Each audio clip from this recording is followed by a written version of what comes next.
بدعت چاہے صحابہ اکرام سے بھی اگر کوئی ایسا کام ہو جائے وہ بھی قابل قبول نہیں ہے۔ 3 صحابی رسول اللہ صلی اللہ علیہ وسلم کے گھروں میں گئے، ازواج مطہرات سے رسول اللہ کی عبادت کی روٹین پوچھی کہ آپ علیہ الصلوۃ والسلام کیسے عبادت کرتے تھے، عبادت کی روٹین کیا تھی۔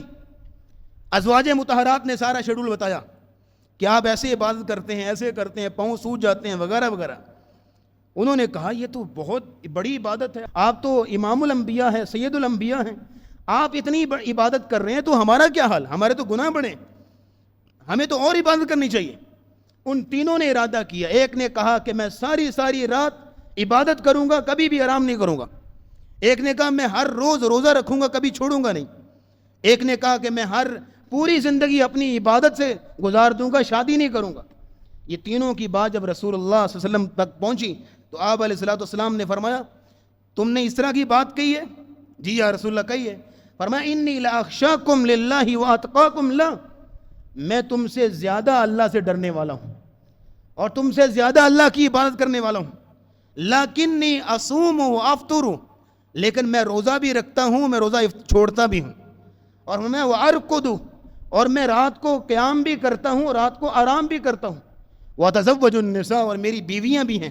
تو اس لیے کوئی ایسا کام جو میری سنت کے مطابق نہیں، اس کا میرے ساتھ کوئی تعلق نہیں۔ آگے الفاظ ہیں حدیث کے، فمن راغب عن سنتی فلیس منی۔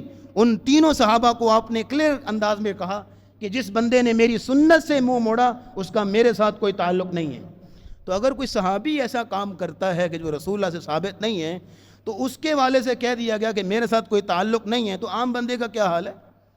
پھر عمرو بن عاص رضی اللہ تعالیٰ عنہ، ان کا معمول یہ تھا کہ رات بھر نفل پڑھتے رہتے اور دن بھر روزے، نہ کبھی روزے میں ناگا نہ رات کے قیام میں ناگا۔ گھر والوں نے جا کے شکایت لگائی کہ ہمیں تو وقت ہی نہیں دیتے، بچے کہتے ہیں کہ ہمیں تو ٹائم ہی نہیں دیا جاتا، یہ تو ہر وقت اپنی عبادت میں لگے رہتے ہیں۔ نبی اسلام نے ان کو بلایا، آپ نے کہا فلا تفعل، ایسے نہ کرو، سم و افطر، روزہ رکھو بھی روزہ چھوڑو بھی، اور رات کو جو ہے وہ قیام بھی کرو اور آرام بھی کرو۔ فرمایا وَإِنَّ لِجَسَدِكَ عَلَيْكَ حَقًّا، تمہارے جسم کا بھی تم پر حق ہے، وَإِنَّ لِعَيْنِكَ عَلَيْكَ حَقًّا، تمہاری آنکھوں کا بھی تم پہ حق ہے، آرام کی بھی ضرورت ہے، وَإِنَّ لِزَوْجِكَ عَلَيْكَ حَقًّا، اور تمہارے بیوی بچوں کا بھی تم پر حق ہے، ان کو بھی وقت چاہیے۔ اس لیے کہ اتنی عبادت کرو جتنی رسول اللہ سے ثابت ہے، اس سے آگے بڑھنے کی کوشش نہ کرو۔